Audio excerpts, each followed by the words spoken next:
செண்பக அரங்கினில் வாழ்பவளே எங்கள் செம்மொழி தமிழே செந்தமிழே, கண்மணி செண்பகம் பெயரில் அமைந்த இக்காவிய அரங்கினை காப்பவளே, மண்ணிடை மூத்த மொழி நீயே, மாண்புகள் நிறைந்தாயம் தாயே, கண்ணென போற்றி மதிக்கின்றோம் உமை காலமேலாம் நெஞ்சில் துதிக்கின்றோம். செந்தமிழே செண்பகமே செண்பகமே, செந்தமிழே செந்தமிழே செந்தமிழே செந்தமிழே. இன்று நாம் காணப்போகும் பொழிவு ஆங்கில இலக்கியம் ஓர் அறிமுகம்.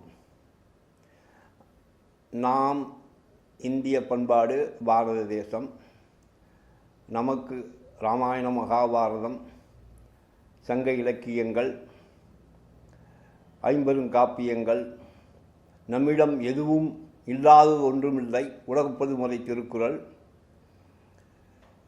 கந்தபுராணம், பெரிய புராணம், சங்க இலக்கியங்களில் பெரும்பானாற்றுப்படை, சிறுபானாற்றுப்படை, நான்மணிக்கடிகை, சமண முனிவருடைய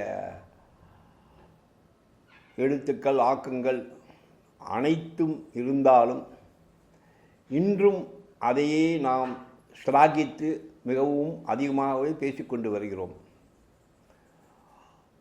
இந்த இடத்தில் 20ஆம் நூற்றாண்டில் புதுமை கவி, உலகக் கவி, புரட்சி கவி பாரதியார் கூறிய அந்த பொன்மொழியை முதற்கண் கூறி என்னுடைய பொழிவை ஆங்கில இலக்கியம் ஓர் அறிமுகம் என்ற பொழிவை துவங்குகிறேன்.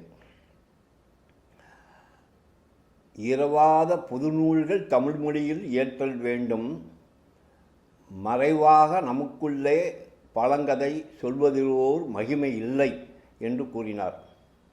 திறமான புலமையெனின் வெளிநாட்டோர் அதை வணக்கம் செய்திடல் வேண்டும் என்று கூறினார். அவர் செல்லிதாசன் என்று தன் புனைப்பெயரை கூட வைத்து கொண்டார்.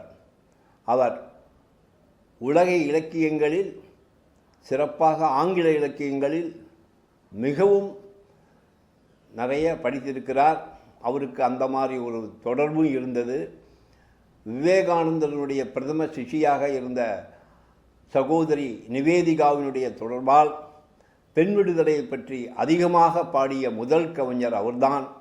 இன்றும் அவரை நாம் நினைவு கூறும் பொழுது பெண் உரிமையை முதலில் கற்பு என கூற வந்தார், இரு கட்சிக்கும் அது பொதியில் வைப்போம் என்று முதல் கூறியவர் அவர்தான் என்பதை நாம் இந்த இடத்தில் புரிந்து கொள்ள வேண்டும், தெரிந்து கொள்ள வேண்டும், அறிந்து கொள்ள வேண்டும். அது இப்பொழுது எனக்கு இன்றும் நினைவுக்கு வருகிறது. பல ஆண்டுகளுக்கு முன் சொன்ன வார்த்தை. ஓஹோ, வெள்ளக்காரன் நம்ம நாட்டை விட்டு போயும் கூட இன்னும் அவனை பற்றி நாம் பேசிக்கொண்டிருக்கிறோம். காரணம், அவன் நேரம் தவறாமை, ஒரு காரியத்தை செய்தால் முறையாக செய்வது. அவன் ஆண்டாண்டு காலம் நம்மை அடிமைப்படுத்தி, நம்மளை கொடுமைப்படுத்தி, நம்மளுடைய செல்வங்களை கொள்ளை கொண்டு அவன் சென்றாலும் அவன் மூலியமாக இலக்கியங்களும் படிப்பறிவு, கல்வி அறிவுகளும் அதிகமாக நமக்கு கிடைத்தது அந்த தொடர்பில். அந்த அடிப்படையில் நாம் அந்த ஆங்கிலத்தை 1800 சொச்சத்திலிருந்து அவன் நம்மை விட்டு சென்ற பிறகும் கூட இன்றும் அந்த இலக்கிய தொடர்பு, இலக்கியங்களை படிப்பவர்கள் இன்னும் இருந்து கொண்டிருக்கிறார்கள். அந்த காலகட்டத்தில் நாவல் இலக்கியம் இங்கிலாந்தில் தொடங்கிய பொழுது இங்கே பிரதாப முதலியார் என்பவர் முதலில் பிரதாப முதலியார் சரித்திரம் என்ற நாவலை வேதநாயகம் பிள்ளை எழுதினார். முதல் 3 நாவல்களில் அதுவும் ஒன்று, கமலாமல் சரித்திரமும் ஒன்று. ஆங்கில கல்வியறிவினால் புதியதான ஒரு வர்க்கம், கல்வியறி பெற்ற ஒரு வர்க்கம், ஒரு மத்திய தர வர்க்கம், மிடில் கிளாஸ் என்று சொல்வார்களே, அது தோன்றியது. அவர்கள் கல்வியறிவில் ஆங்கில இலக்கியங்களை நிறைய கற்றுக்கொண்டார்கள். இந்த விஷயத்தில் முதலில் நான் பேசப்போவது என்னவென்றால், ஒரு சில விஷயங்களை ஆங்கில இலக்கியத்தில் அறிமுகப்படுத்தும் முன்பு ஆங்கிலம் எத்தனை ஆண்டுகளுக்கு முன்பு இருந்தது, தொன்மையான மொழியா, கிரீக், லேட்டின், சமஸ்கிருதம், தமிழ் போன்று என்றால் நிச்சயமாக இல்லை. ஆங்கிலோ செக்சான் என்று சொல்லக்கூடிய ஒரு 1200 வருஷங்களுக்கு முன்பாகத்தான் அது இருந்தது. ஆங்கில இலக்கியம் துவங்கியது சாசருடைய காலத்தில்தான். இந்த ஏஜ் ஆஃப் சாசர், அவர்தான் father of English literature, morning star of renaissance, father of poetry, father of rhymes and rhythms என்று சொல்லலாம். அவருடைய கான்டெம்பரரி டேர்ல்ஸ் தான் மிகவும் பிரபல்யமான அந்த காலகட்டத்தில் துவங்கியது. 1300 சொச்சம் 14ஆம் நூற்றாண்டில் இங்கிலாந்தில் வாழ்ந்தவர். அவர் காலத்தை சாசர் ஏஜ் என்று சொல்வார்கள். அதற்கு பிறகு என்லைட்டன்டு என்ற ஒரு ஏஜ், ஒரு காலம் இருந்தது. இந்த ஆங்கில இலக்கியங்களை எரா, ஏஜ், டைம் என்று பிரிப்பார்கள். அன்றைக்கு இங்கிலாந்தை ஆண்டு வந்த ஆட்சியாளர்களை கணக்கில் கொண்டு பிரிப்பதும் உண்டு. அந்த வகையில் சாசருக்கு பிறகு நாம் மிகவும் பார்க்க வேண்டியது எலிசபெத்தியன் எரா, எலிசபெத் ராணி ஆண்ட காலம். அதுதான் மிகவும் முக்கியமானது. அதுதான் கோல்டன் பீரியட். அதுதான் ஆங்கில இலக்கியத்தின் பொற்காலம் என்று சொல்லலாம். காரணம், ஷேக்ஸ்பியர் அந்த காலத்தில் தான் வாழ்ந்தார். ஷேக்ஸ்பியர் என்றால் உங்களுக்கு தெரியும், ஹாம்லெட்டு, ஒத்தல்லோ, ஜூலியஸ் சீசர், கிளியோபாட்ரா, மேக்பெத், இது போன்ற as you like it, tempest, 12th night, 37 நாடகங்கள் அவர் எழுதி முடித்தார். அவர் வாழ்ந்த காலம் எலிசபெத்தின் காலம். அவருடைய சமகாலத்தவராக இருந்தவர் கிறிஸ்டோபர் மார்லோ. கிறிஸ்டோபர் மார்லோ அவருடைய டாக்டர் ஃபாஸ்டஸ் மிகவும் பிரபல்யமாக இருந்தது. அவர்தான் பிளாங்க் வர்ஸ் என்ற கவிதை நயத்தை முதலாக இலக்கிய உலகுக்கு அளித்தவர். அதோடு பென் ஜான்சன் என்ற ஒரு நாடகாசிரியர் இருந்தார். அவர் ஆல்கமிஸ்ட் என்ற நாடகத்தையும் எழுதியிருக்கிறார். பென் ஜான்சன் ஒரு முறை ஷேக்ஸ்பியரை பற்றி குறிக்கும் பொழுது ஷேக்ஸ்பியரை சொல்றார், he knew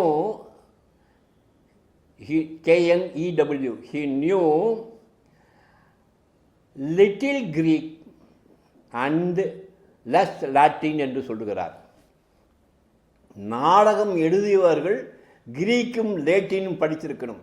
அன்றைக்கு பண்டிதர்கள் ஆங்கிலத்தில், இங்கிலாந்தில் நாடகமோ கவிதையோ யார் எழுதினாலும் அவர்கள் கிரீக், லாட்டின் இந்த இரண்டும் தெரிந்தால்தான் தகுதியானவர்கள் என்று கருதப்பட்ட காலம்.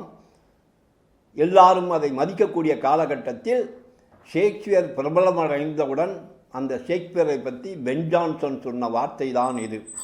அதாவது ஷேக்ஸ்பியருக்கு கிரீக்கு கொஞ்சம் தெரியும், கொஞ்சம் லாட்டினும் தெரியும். லாட்டினுங்கிறது இத்தாலிய மொழி. ஆகவே ஆங்கிலம் இந்த அளவுக்கு சிறப்பாக ஆங்கில இலக்கியம் இருக்கிறது என்றால் அதுக்கு அடிப்படையே கிரீக்கும் லாட்டின் தான் என்ற உண்மையை நாம் மறந்துவிடக்கூடாது. அது உண்மையும் கூட. கிரீக், லாட்டினுடைய வார்த்தைகள் தான் அதிகமாக ஆங்கிலத்தில் இருக்கிறது. இன்று உலகத்தையே ஆளக்கூடிய அளவுக்கு அவர்கள் இருக்கிறார்கள். லிங்க் லாங்குவேஜ் என்று சொல்லி ஆங்கிலம் இருக்கிறது. எங்கு சென்றாலும் ஆங்கிலம் தெரிந்தால் போதும் என்ற ஒரு நிலைமை இருக்கிறது என்றால் அவர்கள் எல்லா மொழியிலும் இருக்கக்கூடிய எழுத்துக்களை தங்களிடம் சுவீகரித்து கொண்டார்கள்.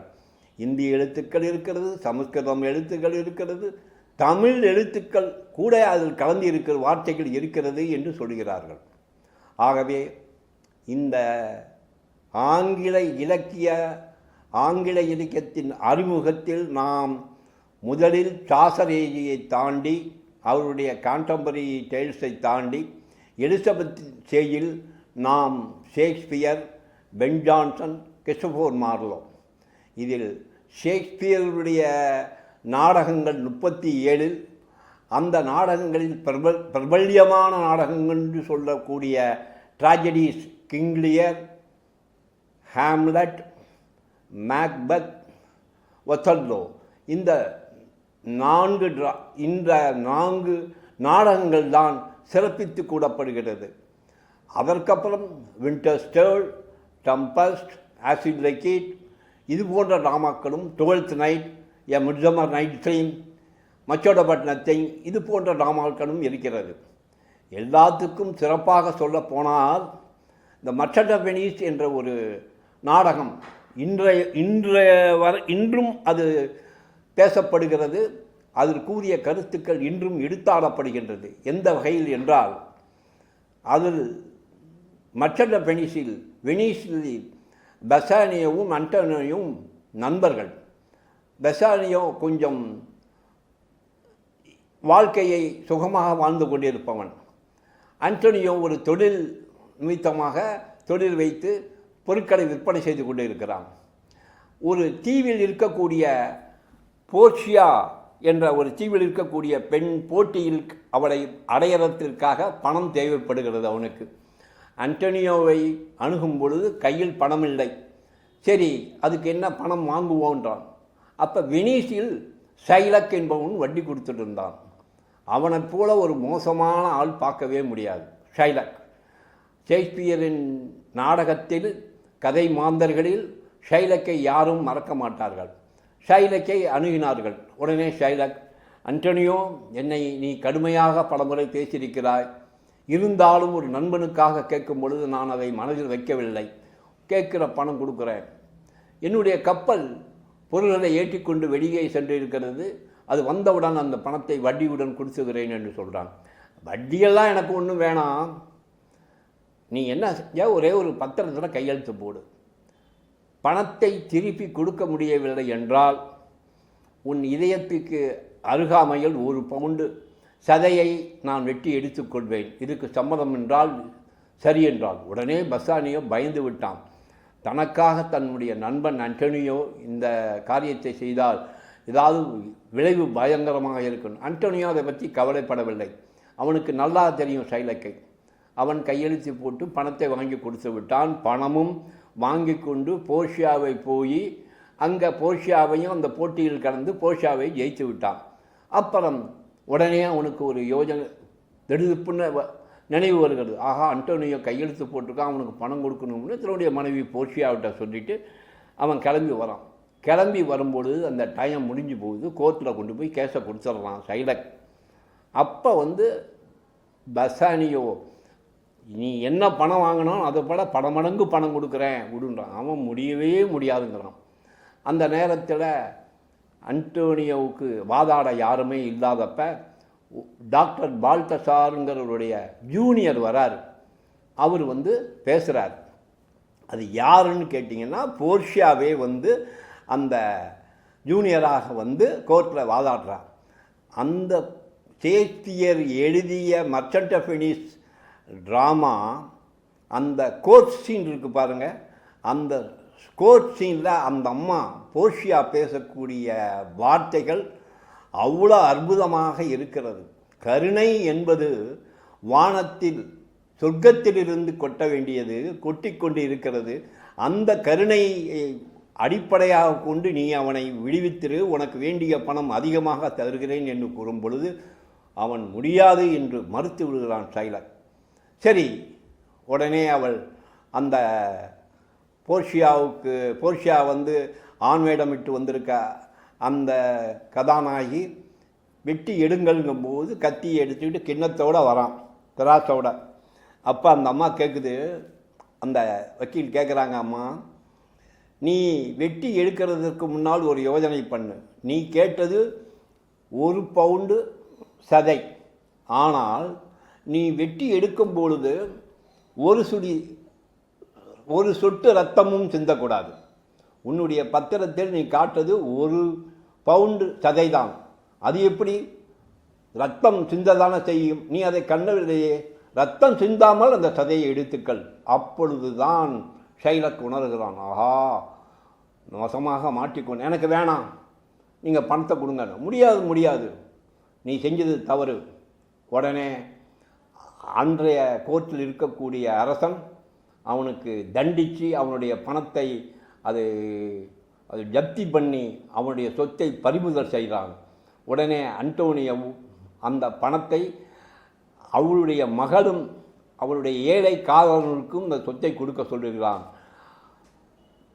மனம் மயங்கி பைத்தியம் முடித்து கொண்டு ஷைலக் வெளியே போகிறான். இந்த கதையை நான் சாதாரணமாக சொல்லுகிறேன், இதை படித்து பார்ப்பவர்களுக்கு அது எந்த அளவுக்கு சிறப்பாக இருக்கும் என்று சொல்லுகிறேன். இதில் ஒரு ஒரு ஒரு எபிசோடு ஒன்று சொல்ல வேண்டும். என்னுடைய நண்பர் ஒருவர் இன்றும் இருக்கிறார், ஸ்ரீரங்கத்தில் தான் இருக்கிறார். எஸ்பிஐயில் வேலை பார்த்துருக்கார், ஆஃபீஸராக இருந்து யூரோப்பியன் டூர் போயிருக்கார், அமெரிக்கா போயிருக்கார், பல இடங்களுக்கெல்லாம் சுற்றி பார்த்துருக்கார். நல்ல இலக்கிய அறிவு உள்ளவர். அவர் 1952 புதுக்கோட்டை ராஜாஸ் காலேஜில் படித்து கொண்டு இருக்கிறார். அன்றைக்கு பராசக்தி படம் ரிலீஸ் ஆகி ஓடிக்கிட்டு இருக்கு. சிவாஜி நடிகர் திலகம் சிவாஜி நடித்த அந்த படம் ஓடிக்கிட்டு இருக்கு. அன்னைக்கு ஸ்கூலில் இந்த காலேஜில் வாதியார் ஆங்கில ஆசிரியர் மர்ச்சன்ட் ஆஃப் வெனிஸ் நடத்த போகிறாங்க. அப்போனா அந்த காலகட்டத்தில் மர்ச்சன்ட் ஆஃப் வெனிஸ் இருந்தது அந்த காலத்தில் அகாடமிக் இயரில்.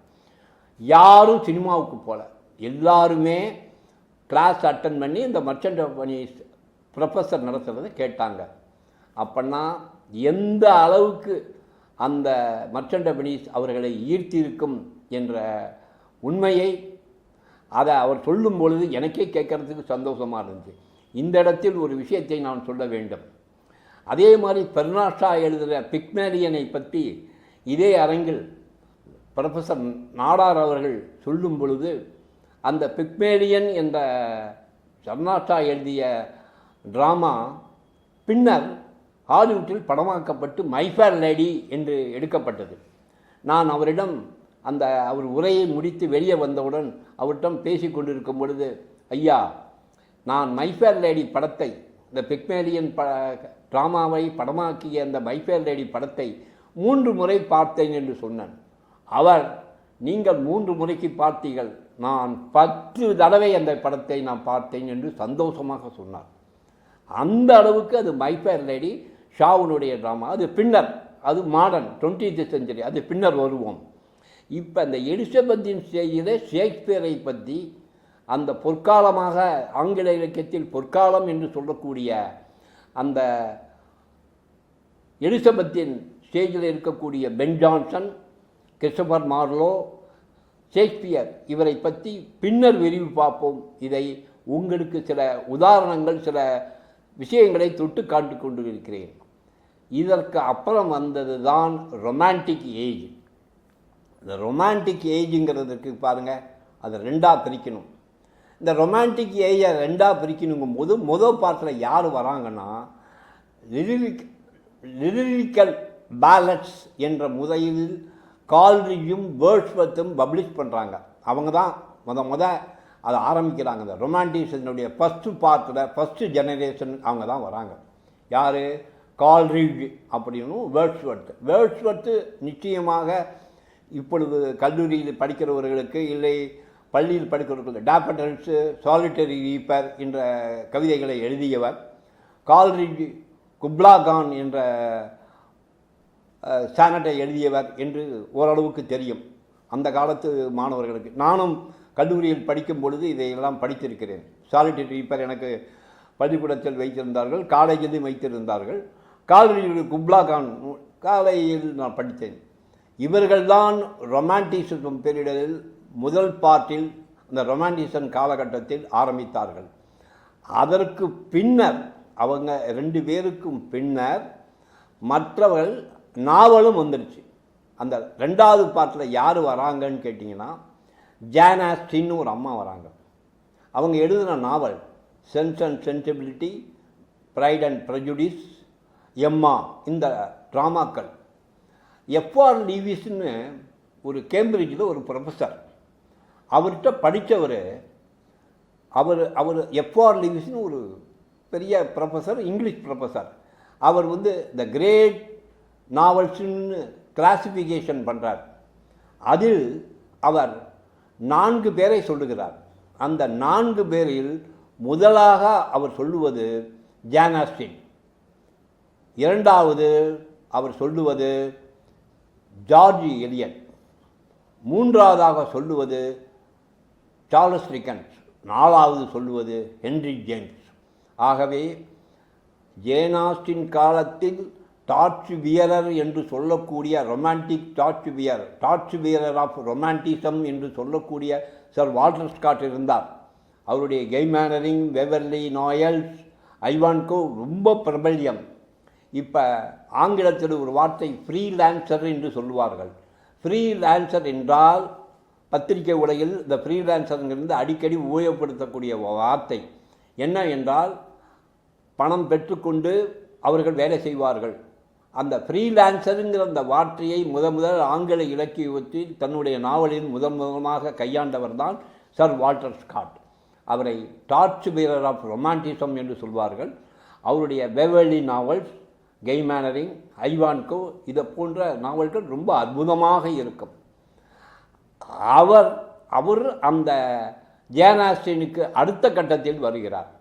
அவர் அவ்வளவு முக்கியமாக நாவல் எழுதியிருக்க காலகட்டங்கள் அந்த ஃபஸ்ட்டு பீரியடு. இரண்டாவது ரொமான்டிக், நான் இதை தொட்டு தான் காமிக்கிறேன், இதுக்குள்ளே டீட்டெயிலாக போனால் அது அப்புறம் இன்னும் நீண்ட பொடிவாக போயிடும் என்ற அடிப்படையில் இதை நான் தொட்டு காமித்து கொண்டிருக்கிறேன். அடுத்த பீரியடில் ஷெல்லி, கீட்ஸ், பைரன் இவங்க 3 பேரையும் சொல்லி ஆகணும். ஷெல்லியை பற்றி சொல்லும்போது ode to the west wind, sailor to a sailor, Prometheus unbound.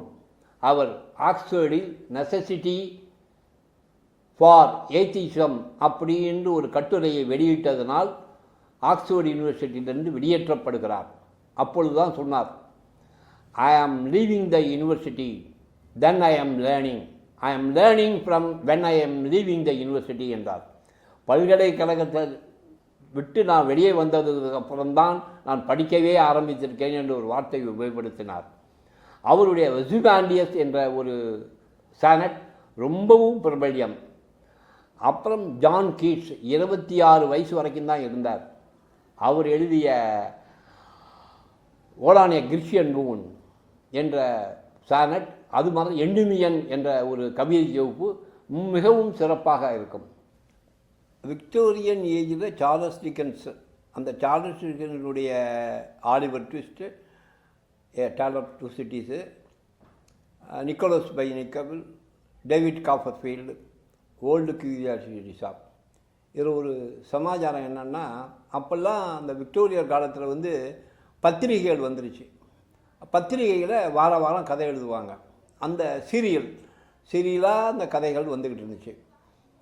அப்போ ஓல்டு கியூரியாசிட்டி ஷாப்பில் அந்த பத்திரிகை அந்த கதை எழுதியிருக்காரு, அந்த நாவல் எழுதிட்டு இருக்கும்போது அது அமெரிக்காவுக்கு போகுது பத்திரிக்கை. கப்பல்லேருந்து படகுல இந்த பத்திரிக்கை கொண்டு போகும்போது கரையிலேருந்து ஒருத்தங்க கேட்டாங்களாம், சின்ன நல் செத்துட்டானால் இருக்கானா அப்படின்னா. அதில் ஒரு சின்ன நல்னு ஒரு கேரக்டர், லிட்டில் நல்னு ஒருத்தன், அவனை சின்ன நல்னு தமிழில் சொல்கிறான். லிட்டில் நல் இருக்கானா இல்லையா அப்படின்னு வெளியிலேருந்து ஆர்வமாக கேட்டாங்களாம் அந்த பத்திரிக்கை வாங்குறதுக்கு. ஏன்னா அந்த பத்திரிக்கை அதை பார்த்தா தான் அவன் உயிரோடு இருக்கானா இல்லையான்னு. அப்போ அந்த அளவுக்கு ஆர்வமாக ஜனங்க படித்தாங்க. சார்லஸ் டிக்கன்ஸை பற்றி சொல்லும் பொழுது இன்னொருத்தரையும் பற்றி நம்ம சொல்லி ஆகணும். ராபர்ட் ப்ரௌனிங்னு ஒரு போயட். அவர் இன்ஸ்டன்ட் ஆஃப் தி ஃப்ரெஞ்சு கேப்னு ஒன்று கவிதை எழுதியிருந்தார், ரொம்ப அருமையாக. டென்னிஸனை சொல்லணும், அவர்களையும் பற்றி நம்ம பேசுவோம். அது மாத்திரம் இல்லாமல் த விகார் ஆஃப் வேக்ஃபீல்ட் அப்படிங்கிறத ஆலிவர் கோல்ட்ஸ்மித் ஒருத்தர் எழுதினார். அதை பற்றி சொல்லும் பொழுது ரைட் ஆனரபிள் சீனிவாச சாஸ்திரின்னு சொல்லுவாங்க, சில்வர் டங்குன்னு ஒருத்தர் இருந்தார் இங்கே ஆங்கில. அந்த Vicar of Wakefield Oliver Goldsmith எழுதுன விகார் ஆஃப் வேக்ஃபீல்டை வேர்டு பை வேர்டாக சொல்லுவாராம் அவர், யார், சீனிவாச சாஸ்திரி. அது மாத்திரம் இல்லாமல் இந்தியாவில் ஒரு இந்தியன் ஜட்ஜியாக இருந்த முத்துசாமி ஐயர்னு ஒருத்தர், அவர் ஹைகோர்ட்டில் செலவு வச்சுருக்காங்க. அவர் பல முறை அந்த ஆலிவர் கோல்ட்ஸ்மித்தினுடைய விகார் ஆஃப் வேக்ஃபீல்டை படிச்சிருக்கார். அந்த மாதிரி ஒரு அற்புதமான ஒரு நாவல், அது காவியம். இப்போ அந்த விக்டோரியன் எராவுக்கு அப்புறம் விக்டோரியன் ஏஜுக்கு அப்புறம் நம்ம பார்க்கும்போது மாடர்ன். அதில் வந்து நம்ம மாடர்னு பார்த்தீங்கன்னா டிஎஸ் எலியட், பெர்னாட் ஷா, இவங்களெல்லாம் நம்ம எடுத்துக்கலாம். இந்த பெர்னாட் ஷா பற்றி நம்ம சொல்ல வேண்டியதில்லை, நிறையா இருக்கார். அவர் டாக்டர் சிலமா, பிக்மேரியன், சீசர் அண்ட் கிளியோபாட்ரா அது மாதிரி ட்ராமாக்கள்லாம் எழுதினார். அவர் ஃபேபியன் சொசைட்டி அப்படிங்கிற மாதிரி ஒரு சொசைட்டியை ஃபார்ம் பண்ணி அவர் வந்து சுத்த சைவம் வெஜிடேரியன் கிளப்னே வச்சுருந்தார் பெர்னாட் ஷா. அப்புறம் டிஎஸ் எலியனுடைய மர்டர் ஆன் தி கேத்தட்ரைல், வேஸ்ட்லேண்டு போன்ற கவிதை நாடகங்கள்லாம் முக்கியமாக பார்க்க வேணும். இந்த மர்டர் ஆன் தி கேத்தட்ரீல் அப்படிங்கிற இந்த பொயட்டிக் ட்ராமா தான் பின்னாட பெக்கெட்னு ஒரு ஆங்கில ஹாலிவுட்டில் படமாக வந்து ரொம்ப பிரபலமாக பேசப்பட்டது. அது மாத்திரம் இல்லாமல் இந்த மாடர்ன் எராவில் எழுத்துக்கள் இலக்கியங்கள் சிறப்பு இருந்தாலும் இந்த விக்டோரியன் எராவில் ரொமான்டிக் இருந்த கதை ஆசிரியர்களையும் நாவலாசிரியர்களையும் கவிஞர்களையும் தான் அதிகமாக எல்லாருமே சுடாக்கித்து சொல்லுவாங்க. இப்போ உதாரணமாக நம்ம சொல்லணும்னா ஜேன் ஆஸ்டன் வந்து தமிழில் ஒரு எழுத்தாளர் இருந்தாங்க. அவங்க ரங்காச்சாரிங்கிற ஒரு டாக்டர், பிரபல்யமான டாக்டர். எப்போன்னா 1930-40s தான். அவருக்கு மெட்ராஸ் மெடிக்கல் காலேஜில் ஒரு சிலை வச்சுருக்காங்க. அந்த ரங்காச்சாரி அவர்கிட்ட டாக்டராக இருந்து புரிஞ்சவங்க டாக்டர் திரிபுர சுந்தரின்னு சொல்லுவாங்க. அவங்க சவுத் ஆப்பிரிக்கா தான் போனாங்க. அவங்க வேறு யாரும் இல்லை, லட்சுமின்னு ஒரு கதாசிரியை. அவங்க பெண்மனம், அரக்கு மாளிகை, நாயக்கர் மக்காள் அப்படிங்கிற கதைகள்லாம் நாவல்கள்லாம் எழுதியிருக்காங்க. அவங்க முன்மாதிரியாக ஜேன் ஆஸ்டனை தான் வச்சுருந்தாங்க. அவர் பேட்டியிலேயே அவங்க சொல்லியிருக்காங்க. அந்த அளவுக்கு ஆங்கில நாவலாசிரியர்களுடைய பாதிப்பு, சிறுகதை ஆசிரியர்களுடைய பாதிப்பு இங்கே இருந்திருக்கு. ஆனால் ஒரு உண்மையை நாம் புரிந்து கொள்ள வேண்டும். அமெரிக்காவில் இருக்கக்கூடிய ஃபேர்வெல் டு ஆர்ம்ஸ் என்ற எழுதிய ஏர்னஸ்ட் ஹெமிங்வே, அப்புறம் வந்து சிறுகதை ஆசிரியர்களாக சொல்லக்கூடிய ஓ ஹென்றி, அப்புறம் ஹென்றி ஜேம்ஸு, இவங்க சிறப்பாக இருந்தும் கூட தமிழில் அவர்களுடைய மொழிபெயர்ப்பு கம்மி, அதிகமாக மொழிபெயர்க்கப்படவில்லை என்ற உண்மையை நாம் ஏற்றுக்கொள்ளதான் வேண்டும். ஆனால் ஒரு உண்மை என்னவென்றால் 1940 ஒரு 80க்குள்ளார ரஷ்ய இலக்கியங்கள் அதிகமாக மொழிபெயர்க்கப்பட்டது. அதில் வந்து டால்ஸ்டாயினுடைய Anna Karenina, the resurrection, war and peace, தாஸ்தாவ்ஸ்கியினுடைய கிரைம் அண்ட் பனிஷ்மெண்ட்டு, இந்த 3 காமரோவ் சகோதரர்கள், அது மாத்திரம் இல்லாமல் ஓஸ்லாஸ்கோவுடைய how the steel was tempered, வீரம் விளைந்தது என்று மொழிபெயர்க்கப்பட்டது. புஷ்கினுடைய கவிதைகள் மொழிபெயர்க்கப்பட்டது. கோகுல் எழுதிய ஓவர் கோட்டு தான் பின்னால் வந்து ஆங்கில இலக்கியங்களுக்கு சிறுகதை எழுதுவதற்கு ஒரு உந்து சக்தியாக இருந்துன்னு விமர்சகர்கள் சொல்வார்கள். ஆகவே தமிழில் வெளிநாட்டு இலக்கியங்கள் அதிகமாக மொழிபெயர்க்கப்பட்டுன்னா அது வந்து ரஷ்ய இலக்கியங்கள். ஒரு உதாரணம் சொல்லணும்னா மார்க்சிங் கார்கி என்ற சோசலிச யதார்த்தவாதத்தின் பிதாமகன் என்று சொன்னால் அவரை தான் நம்ம சொல்லணும். அவர் எழுதிய தாய் மதருங்கிற நாவல் வந்து பைபிளுக்கு இணையாக அதிக மொழிகளில் மொழிபெயர்க்கப்பட்டிருக்கு. கொங்கினியில் மொழிபெயர்க்கணுங்கிறதுக்காக புதுசாக வார்த்தைகளை கண்டுபிடிச்சி அந்த மொழிபெயர்ப்பை செஞ்சுருக்காங்க. அந்த டெடிக்கேஷன் காரணம் என்னென்னா, அந்த காலகட்டங்கள் பொது உடைமை இயக்கம், பொது உடைமை கட்சி, கம்யூனிஸ்ட் கட்சி ரொம்ப வளர்ந்ததுனால அவங்க அதை ஒரு லட்சியமாக நினைத்து மார்க்சிய நூல்களையும் மார்க்சிய இலக்கியங்களையும் அதே மாதிரி ரஷ்ய எழுத்தாளர்களுடைய இலக்கியங்களையும் மொழிபெயர்த்தார்கள் என்ற உண்மையை நாம் நிச்சயமாக மறுக்க முடியாது. ஆகவே இந்த ஆங்கில இலக்கியத்தில் ஒரு அறிமுகம் என்று இந்த பொழிவில் நான் முடிவாக கூறும் ஒரு விஷயம் என்னவென்றால், சாசலில் ஆரம்பித்து Elizabethan stage, Victorian, romantic, modern, இதை விரிவாக ஆராய்ந்து பார்க்கும் பொழுது பல்வேறு இலக்கியங்கள், உலக இலக்கியங்கள் அதில் தொடர்புடையது தெரியும். சோஃபகல்ஸும் இருப்பார், ஹோமர் இலியட்டோடிஸையும் இருக்கும், பிரெஞ்சு எழுத்தாளர் பால்சாக்கும் வருவார், அது மாத்திரம் இல்லாமல் லே மிசரபிள் எழுந்த விக்டோரியும் வருவார். ஆகவே இந்த அடுத்த பொழிவில் நாம் சாசரிலிருந்து விரிவாக இந்த ஆங்கில இலக்கியத்தை பற்றி பேசுவோம் என்று கூறி நன்றி கூறி விடைபெறுகிறேன். தென்னாடுடைய சிவனை போற்றி, எந்நாட்டவர்க்கு இறைவா போற்றி. திருச்சிற்றம்பலம்.